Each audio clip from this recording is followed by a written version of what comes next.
when you go to carve and to decorate, you're carving, you're cutting into the edge of the grain lines in the board, right?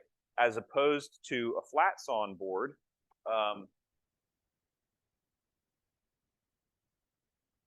like this piece of walnut, right? This is plain sawn, flat sawn, whatever you want to call it. When you go to carve into the face, you're actually trying to lift this cathedral out, right? So it wants to pop out the face, okay? So consequently, quarter sawn face grain is much easier to carve. It holds detail better and it cuts smoother, okay? And this was just a result because they're riving the boards out of the log, okay? So you'll find very intricate patterns done with very primitive tooling, and part of that was a result because it's easier to carve into quarter sawn face grain.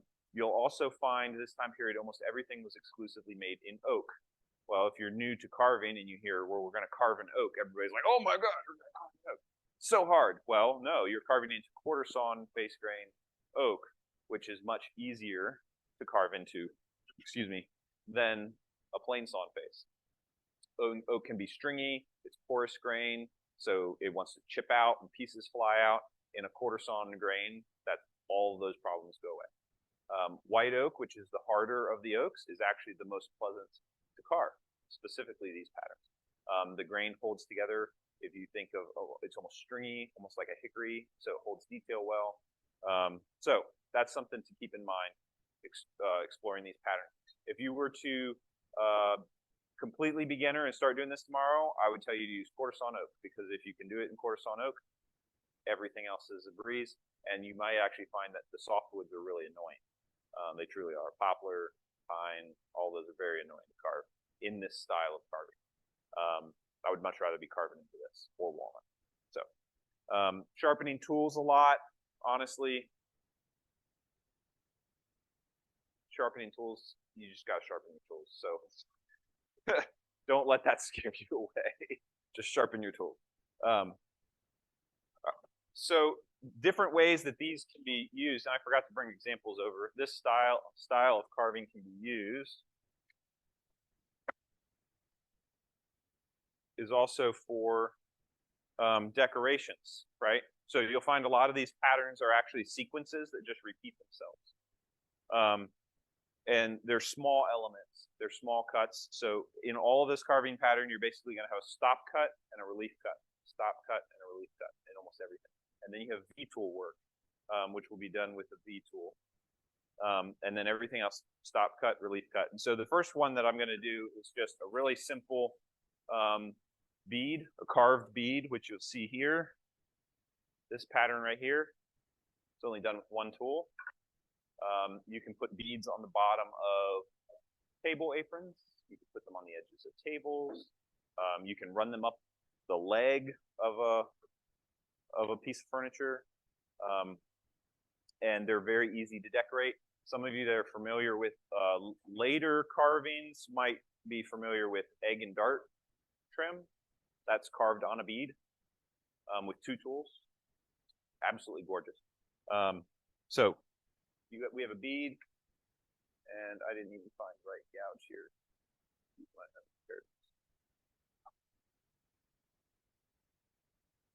Find one that fits.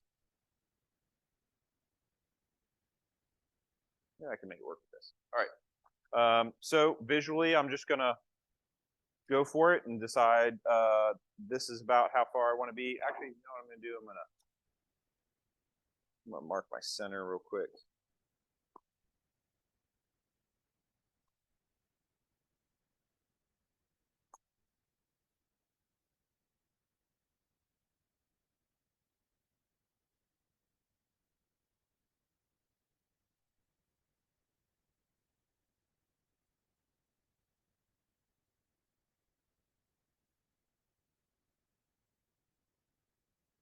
I'll just use this one. So first, I'm going to start with just a center stop cut, and this is just going to be a little circle in the middle. And then, so stop cut, and then a relief.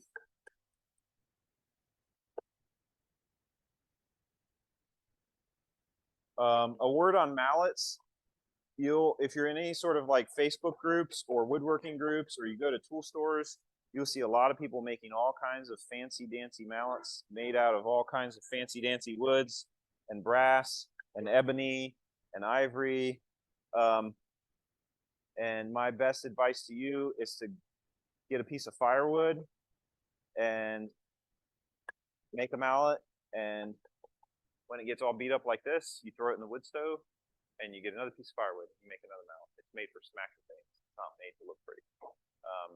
So just get something utilitarian. That's all you need for a mallet. This is just a piece of cherry that my dad chucked on the lathe and turned something that felt good, felt good in his hand, and it's good to go. You don't need anything special. So this pattern is just a stop cut and a relief. Stop cut, and I'm just visually dividing my space. So I'm just saying I want it about that long. A relief, stop cut, a relief. A lot of repetition.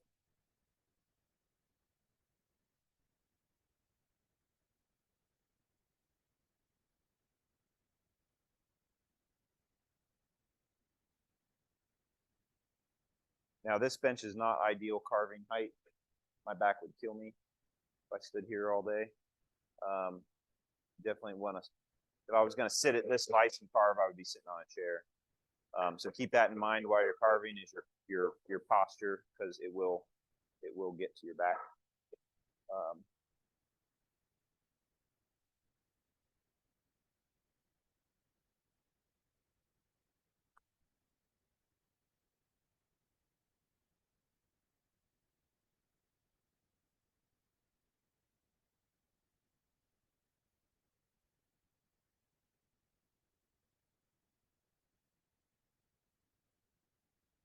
You can carve like I was doing backwards. You can carve towards you. You can carve away from you. A lot of it is finding a rhythm for whatever cut it is.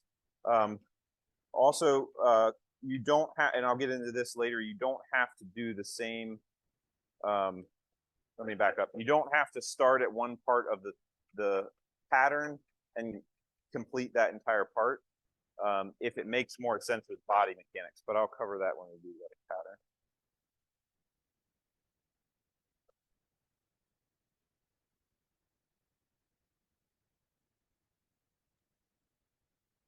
Shea, do you find that rounded off mallet is a little better in this case than something that maybe has a more flat surface on it? Yes. So for carving, you definitely want a round mallet. And part of the reason is when you're hitting your tool, trying to find the camera here. There we go.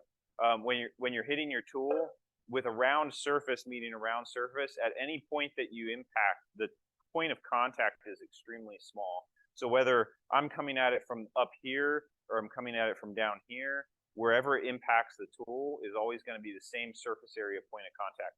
If this were flat or square, like a square-headed mallet, there's going to be more surface area hitting straight on than in the side, and it creates like a leverage or a glancing blow. And that's why a carving tool you'll always find are round. It's so that no matter which position you find your arm that you're hitting, it's always hitting the tool with the same surface area of contact to guide it. Now, you can, of course, control, how you're hitting around the tool, but for the most part, you're not going to have a missed blow with like you would with a square mallet. A square mallet is normally referred to as a carpenter's mallet, and they're also normally much larger. You'll find them in like timber framing, so you're hitting a much larger chisel, and you're normally doing a straight cut, like chopping a mortise, and you need a lot of weight behind it. So I'm not saying you can't use a square-headed mallet for carving, but you will find that you'll have some mishits because of the leverage of that face. Does that answer your question, Michael? Yeah, you got it. Thanks, man. Okay.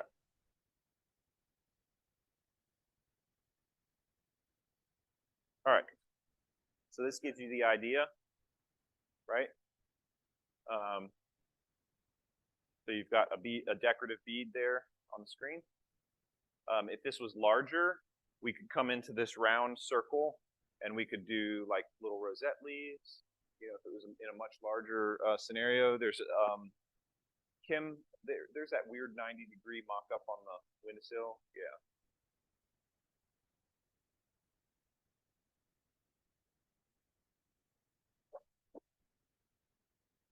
This is the same concept as this other bead, right? It's just constantly opposing the bead. And it's done on a much larger piece of material, right? So this also gives you more canvas. If you wanted to come in here, you could carve flowers, right? Or you could just punch a center in it, or all kinds of other decoration. But that's similar concept. This still only used one tool, right? This only used one tool. And so that's what I was saying about the simplicity of these patterns. Very, very few tools. So you pass that around. Yes. Maybe.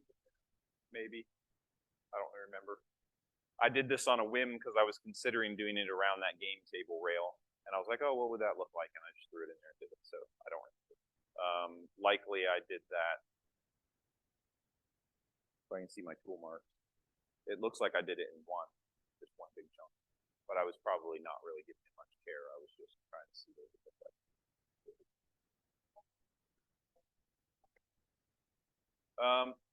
No, to both those questions. These surviving pieces, Peter Follensby's work, his work, this style of carving, you will see very little cleanup. And often it is kind of rough. A lot of times in this era, there was very little abrasives being used for cleanup, specifically in the New England area. So like a lot of these carvings they didn't get in there with sandpaper. You can't get in there with a card scraper. And these people were making a living. So oftentimes it was just burnished, grab a pile of chips, burnish it, and knock all the fuzzies out. As you practice, I personally am a little bit more particular. I do get in and clean stuff up, but I also try to be fairly careful. You'll notice the leaves around that gaming table. If you get down on your hands and knees and look, you'll see plenty of little fuzzies and little things caught in the corner. And honestly, I could probably, if I was to get it perfectly clean, I'd probably have another 6 hours of just sitting there with a dental pick going along. So the beauty in these carvings happens in the composition when it's all pulled together. And those subtle imperfections actually add depth. I will pass my phone around. There was a friend of mine that actually recently did one of these similar patterns and carved it on a CNC and then carved it by hand. And you'll notice right away the difference in the depth of the carving. And there's a lot lost when it's mechanized. Pass that around. So all of these patterns, what brings beauty to them, Peter Follensby uses the term casting shadow. So you have when you have a stop cut and then you have a relief, you now have a 90-degree edge.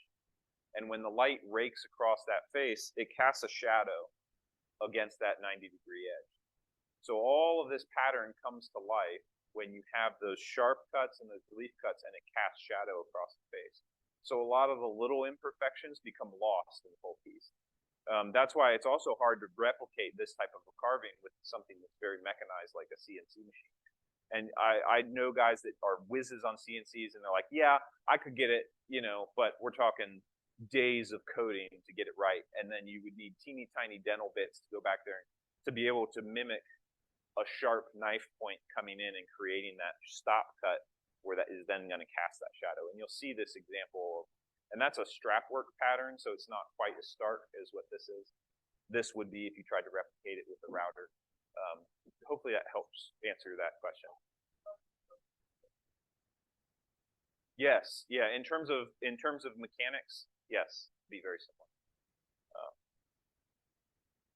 All right, so the pattern that I'm going to carve, and we probably won't get the whole thing carved, depends on how late people want to stay, but I'm going to talk through layout. The other beauty about this style to me is the simplicity of a layout. A lot of patterns, even like the Lord of the Rings themes over there, they need to be drawn, scaled, traced onto the board, meticulously to make sure it's all just like Jeff would have done with making sure this all gets typeface, gets laid out, everything perfect. And there's a lot of fuss when it comes to laying out the pattern. And most of these patterns, you basically, you have, here's my canvas, and how do I divide this space? If any of you have ever hand cut dovetails by eye, Frank Klaus was famous for having his videos with fine woodworking where he cuts tails and pins simply by eye, similar to how I did this pattern. You know, I didn't take a dividers or a ruler and mark this out. But any of you sitting over there is not going to say, oh, that one's too wide, because your eye's able to divide space. And then your eye also gives grace when they all slightly vary, right? Because if we actually measured these, they're probably all off. And there's probably no two the same. 32nd off, 64th off, this way and that way. And so it gives grace to the space. So when it comes to laying out these patterns, a lot of them were simply dividing the space. And so that's part of the beauty of it. So first what we're going to do is strike margins. So let's say we're making a box like this. We need some blank space around the pattern to define the pattern. We may also need blank space, like in this instance where this is a rabbet joint on the corner. It's got nails, so obviously I wouldn't want the pattern to come all the way over to the edge. It would weaken it. So for that, I'm just going to set a marking gauge. And I think normally on these I go like a 1/2 inch. I'll do that just because that's gonna cause me problems. All right. So first I'm just going to set a margin, and it's just like drawing a line that you don't go out of. Again, it's dividing our space. And this is just struck with a marking gauge. You could use a pencil if you don't have a marking gauge. A pencil line may or may not get worn off while you're working.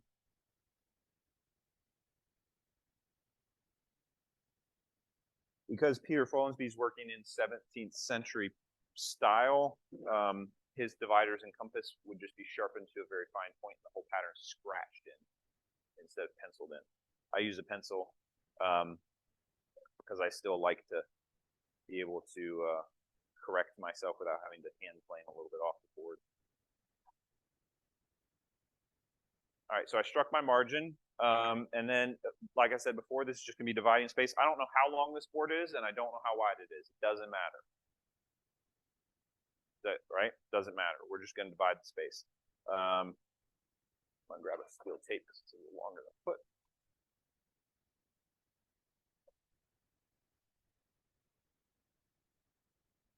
Center.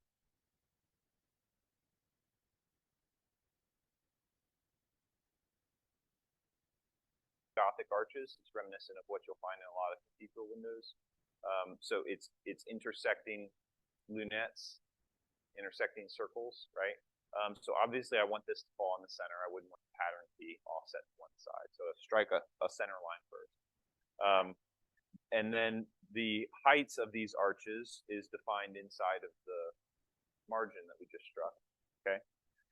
So we have a center line, so we know that's going to be the middle of the center arch. And then we're just going to take a pencil compass. You could use a cheap divider as well. And we're going to just set the height of that arch is going to be the height inside our margin, right? So we just set bottom margin, top margin, and then we just strike an arch, okay? And then we just come to the next point, right? Strike the next arch over here. Strike the next arch, okay? That's the top of this pattern, right? So now we need to decide, well, how wide do we want this arch beam to be, okay? And it doesn't matter. Just visually, you can look at your space, say, I want it to be about that wide. Lock your compass. It's going to be that wide.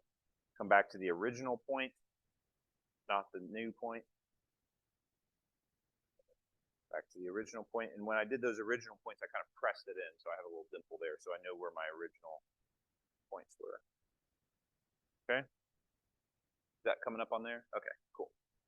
So there's the widths of these top beams, right? That's just these beams. Okay. And then we need, what about these inside arches? Those inside arches, we just come to the main home points again. Okay, how far in do I want that? And then that's just going to be about like that. Back to the other side. Back to the home point.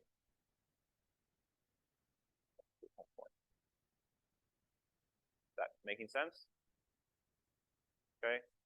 The tulips in the top, right up here.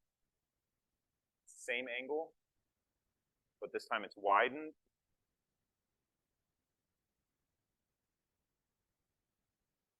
Right, so we'll say I want it somewhere about right there.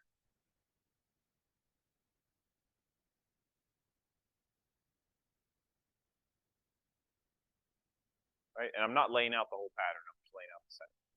If I was going to do the whole pattern, I would have carried it all the way, which I may just go ahead and do that. I'm not going to take the time. We'll be here all night. All right, so we've got our bottom arches, we got our top tulip, and we have our main arches. Is everybody following? And we all lay.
Back and just take a straight chisel and just kind of clean those. Just go tap, tap, tap, tap, tap.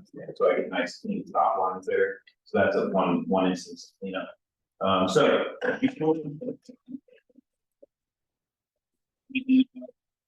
It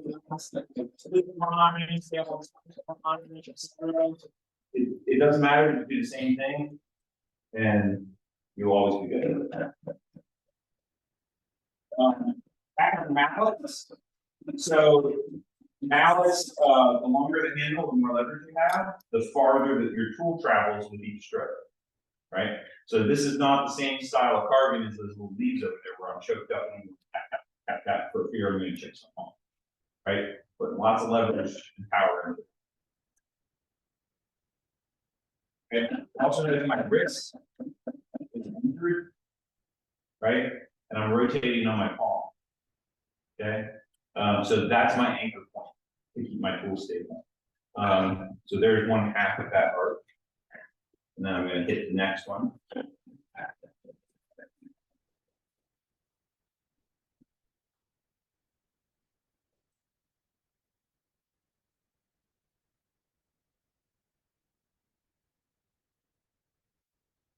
And for the other half.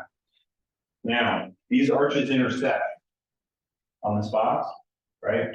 So my next round, I don't want to blow through my first one because we want the illusion that they're tucked behind each other. They're woven, right? So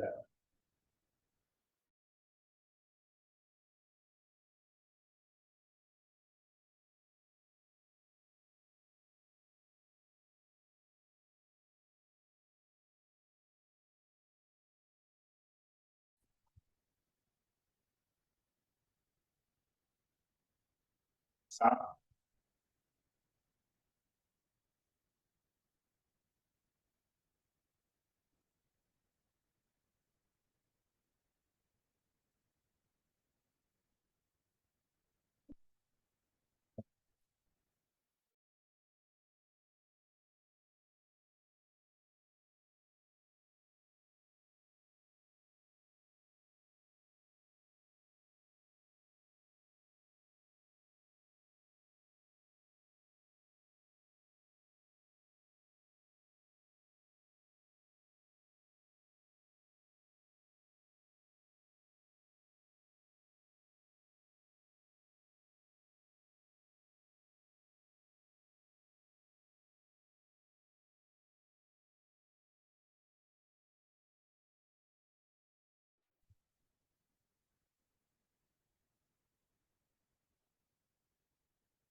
These patterns, this one specifically, because this is the one we're talking about, this pattern specifically.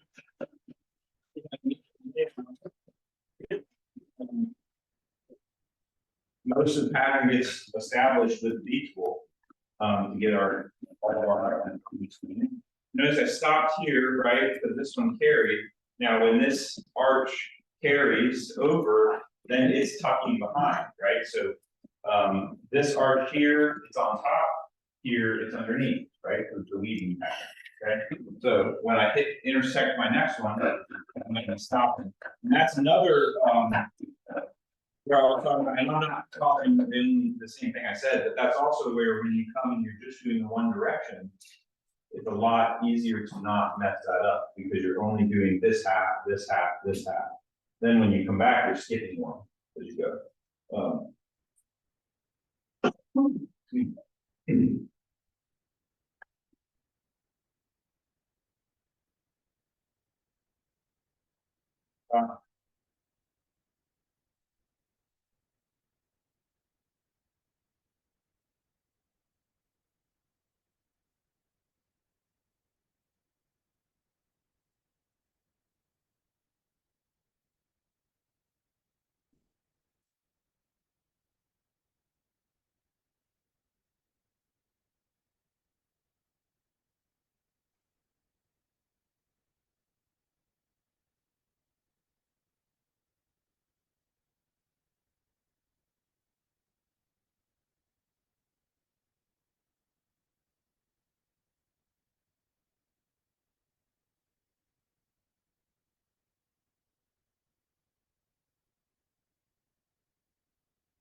Right here, you can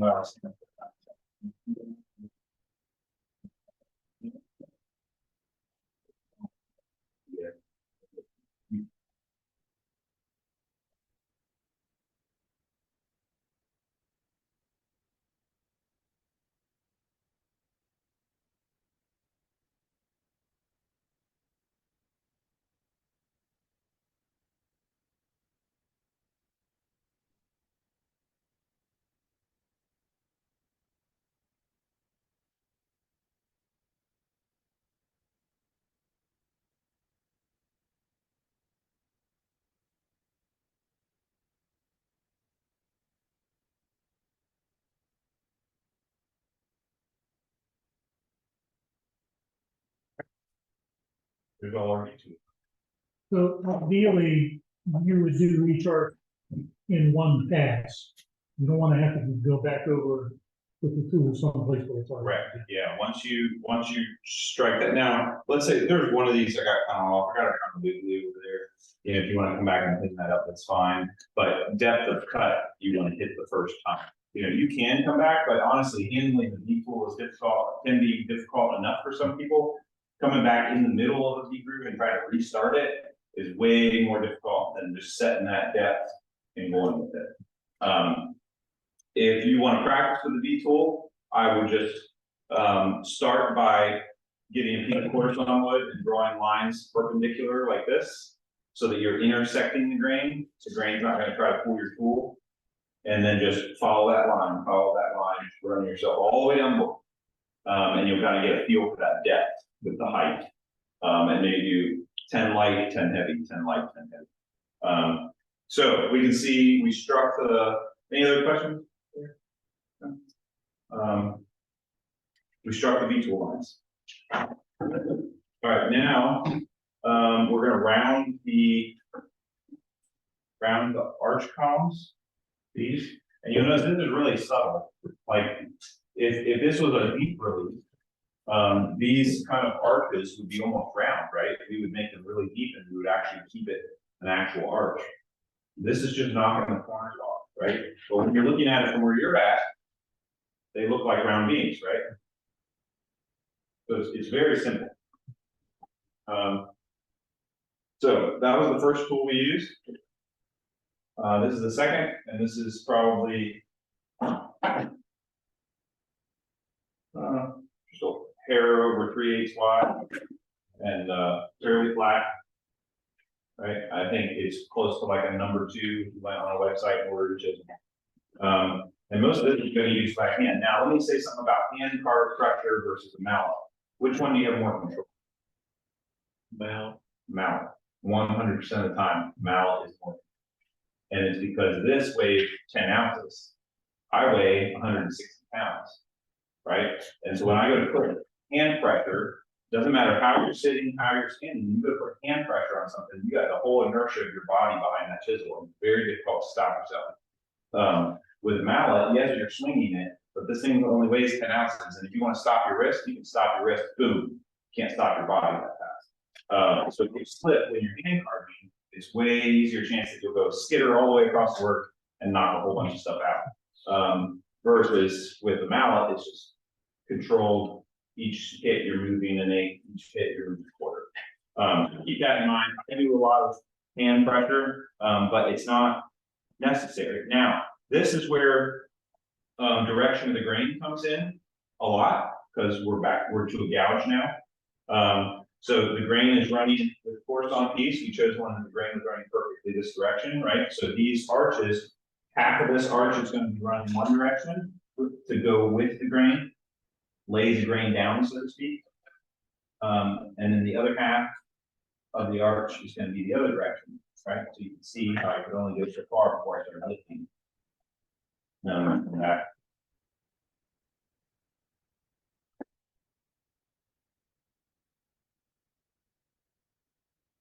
Now this can be where you get fussy or don't get fussy as far as cleanup.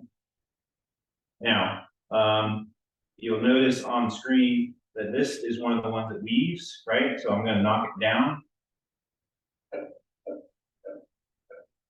Right? Because I want the illusion that it's actually going underneath.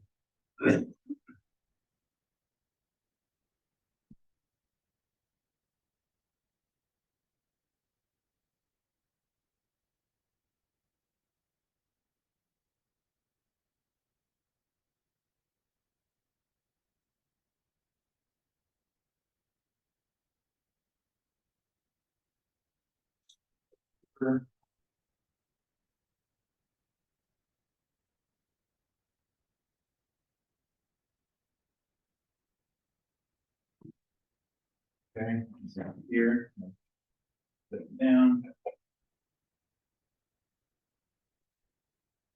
And I'm taking that down pretty much to the bottom of my V groove because I want it to look like it's going behind the other one.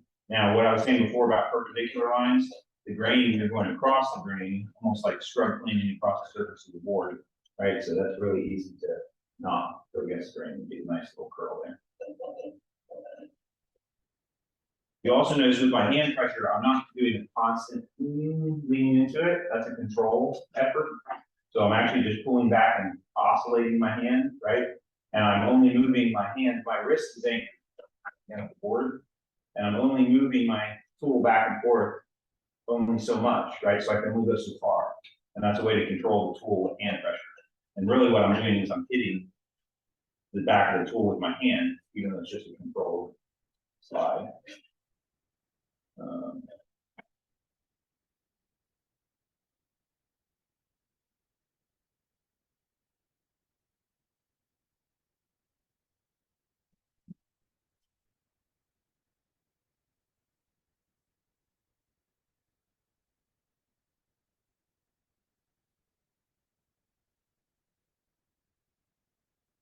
I get a lot of grief for sorry told myself. But again, social media comments. Thank you. No, Yeah, that's good idea.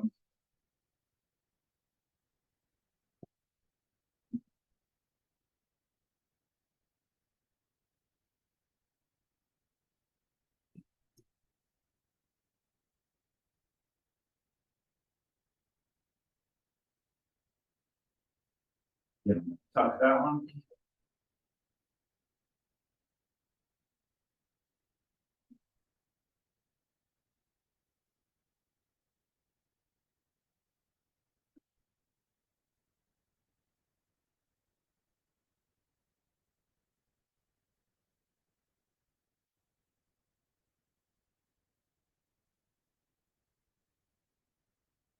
Thing that I see a lot, that I notice a lot, people carving these,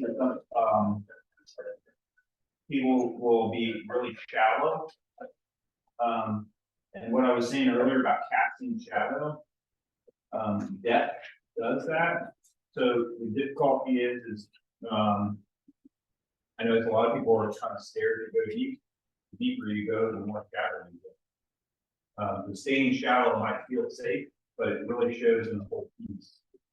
When you have a whole piece complete, this piece is actually pretty shallow, but I see a lot that are more shallow than that. So keep that in mind. The deeper you go, the more shadow you get. You can go too deep, yes, but just keep that in mind with the card.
There's our main arches.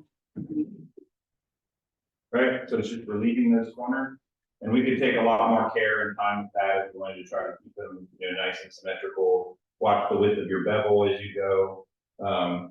But in general, you can see we're weaving behind the next one, which one's weaving into the next one, right? And you can take this as long as you want. I think the longest one I've done is like 4 foot long. So you just keep weaving them. So there's the arches. Next, we'll go ahead and do the tulip, yes, which is in the center. And I'll start by I might use the same tool. Actually, because I'm gonna use them. I could grab a wider one, but it's not this. So first I'm gonna undercut the leaf of the tulip. Or lily, you could even call it a lily if you would. If you're familiar with those flowers, you know from a silhouette standpoint, you've got the very small cone base and it's fanning out.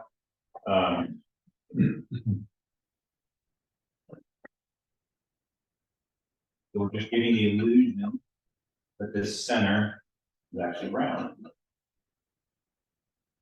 Jay, Yes. does the size of the pattern relate to difficulty? Like if that were half that tall, it would be twice as hard. Yeah, some of these patterns, like when you get too cramped, you can't fit your tools in. Right? So if we got this too cramped, it would be hard to pull that curve. But I have the same pattern on. You know, that's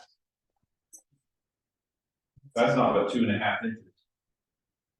Now that one I didn't get in there and round those, that was just practice, so that's just retool.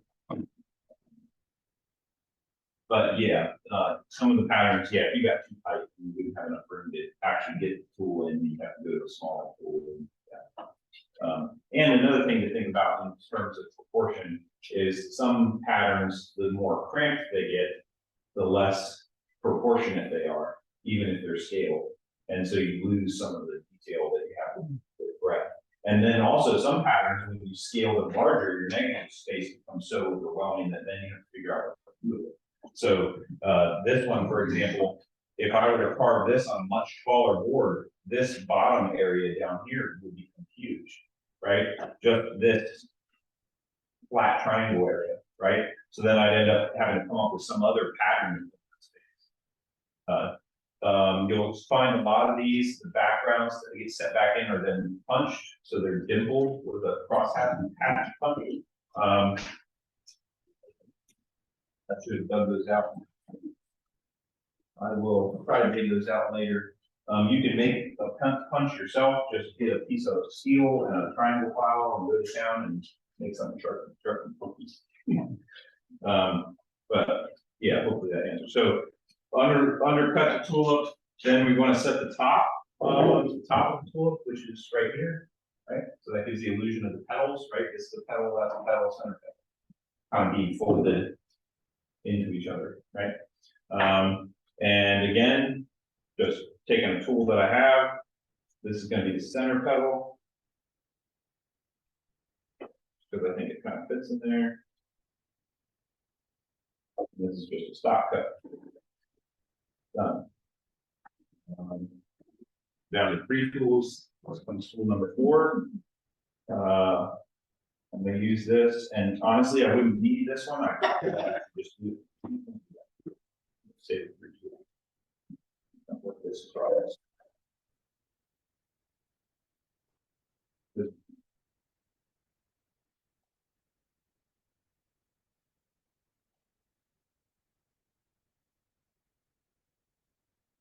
So here's my stop cut to define the top of that. And then we're just going.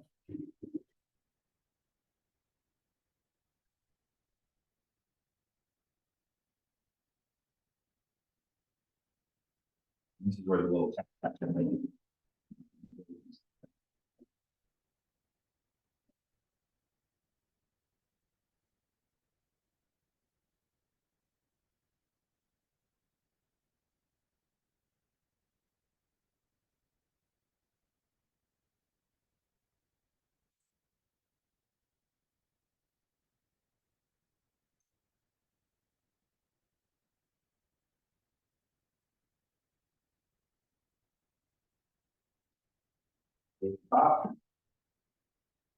That quick. Now the center. Is it the stamen? What's the center of the flower? It's slipping my mind. You have the Pistil, is it? the what? The pistil? That doesn't sound right. My body. Stamen, right? Stamen. So it's the very center of the flower comes up, and then the pollen's attached to it, right? So this little decorative point in the center is basically mirroring that, right? So all of this is a typing shadow. into that type of shadow. And that's done with just this small little full round little gouge. And that again is the same technique that we used back here on the B. So just stop and relief, but we're just gonna oppose them. So we're gonna do stop. And then flip it around, do a backup stop cut. Like that. And then we're just gonna do a relief to each one. Um,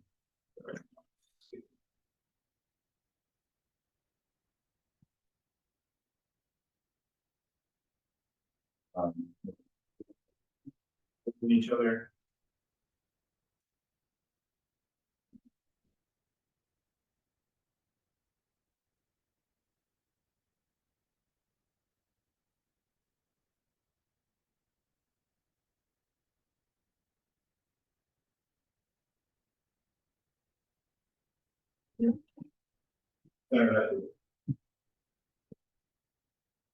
And we have a lot of negative space down here below it, so we could do something with that. You wouldn't have to. I'm gonna just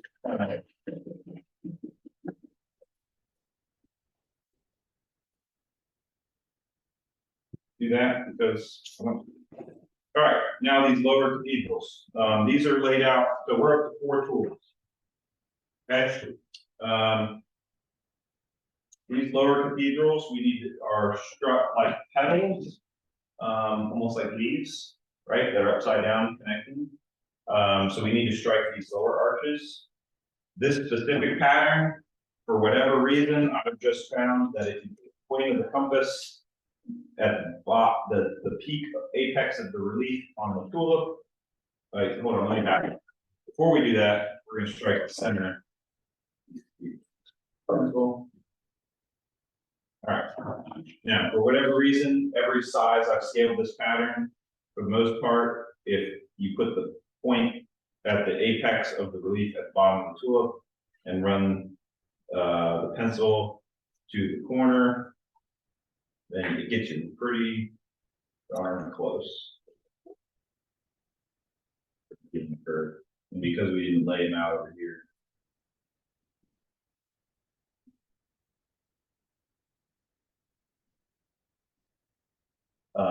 I'm with this pattern specifically, I've done it enough times that I'm trying to get the pencil line close and then correcting it by eye chisel once I'm working. All right. So we laid out those bottom curves. Those are meatful work. I really probably should have laid those out before.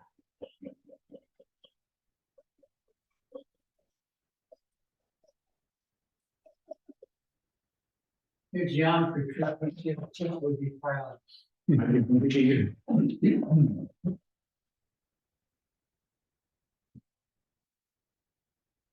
forget algebra. We should just all take them. Woodworkers should be taking them.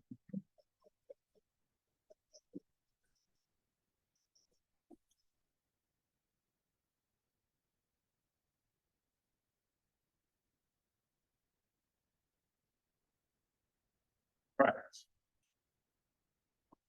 Now, the leaves, or the illusion of leaves, that's just a single gouge, and we just got one that fits. So we're up to 5 tools, our 5th tool, and this pattern is big enough. I'm going to swap this 5th tool for a different 5th. Still 5 tools. And again, these are just stop and relief. So good. And I'm just visually dividing the space about how many leaf petals or leaf veins that I want. And then I'm going to come over here and do the same, just to be on good 2. And then that one.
you got a little piece that doesn't want to come out, you just come back and do a,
whatever. Because I got one in the box that I had in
and small bottom reliefs.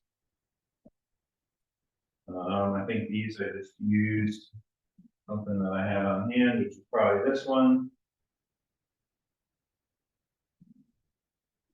Again, stop cut. I'm just connecting the bottom mark to the center line with a curve.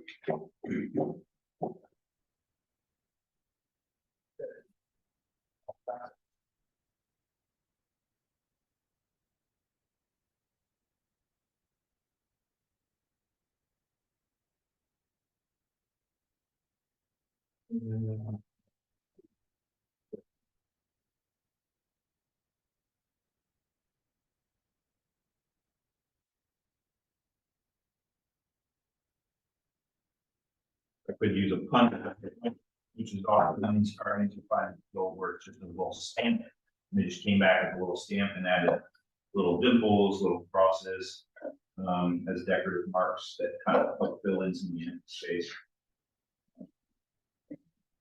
For the most part, there it is.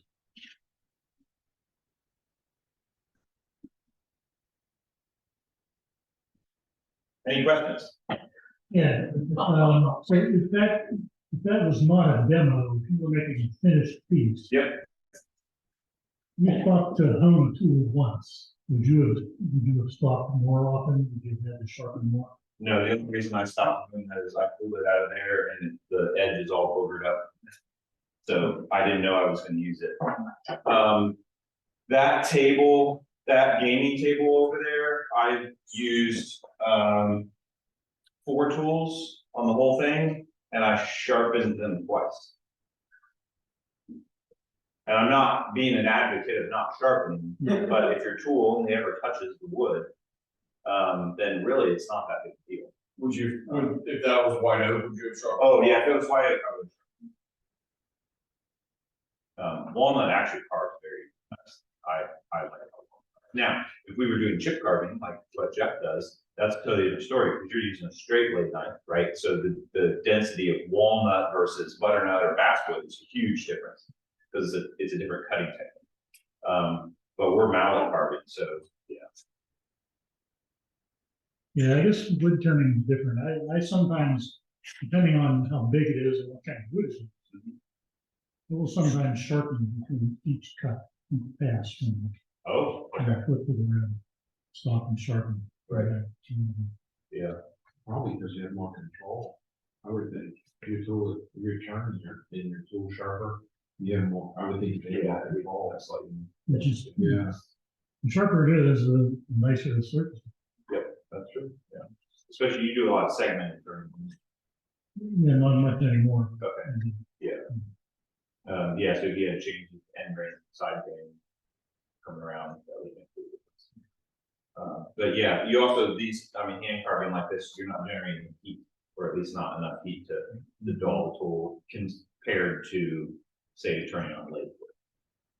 I think they found one of those boxes that When you're, how often are you going to like a stone and a strop with that as opposed to going back to like a primary? Yeah, okay, so we're on sharpening, I very rarely grind to reset, this one you can still see a little bit grind, like it takes a while. If you grind and then go straight to, like this is a soft Arkansas bone, like it's gonna take a long time to get down past that grind where you need to, I mean, that's way more carbon than I do. So yeah, I don't even know how often, maybe, I mean, for me, even doing as much as I've done recently, it's probably once a year. Okay. Unless you booger it up, like obviously this one got boogered up for some reason. Now, the one thing I will say about sharpening is, and I wasn't gonna talk about sharpening, so I didn't write it down, but pay attention to the proper bevel angles, because if you do get these too thins and you're carving things like white oak, you can break it down the tool right off. It looked like you were working in a similar, like a bench chisel angle somewhere. Yeah, most of these are somewhere between. But it greatly changes with the curvature, like making sure you're able to hold that angle inside the curvature. Because if your angle wanders inside that curvature, you can become, on the apex, you can become really thin. Sure. So making sure that you practice proper grinding.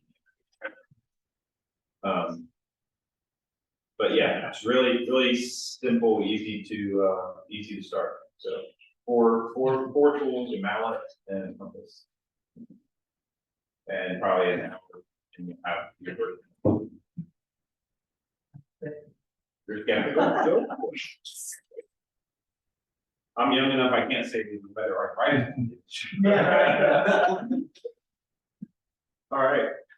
And if you go to attempt it and have questions, give me a shout.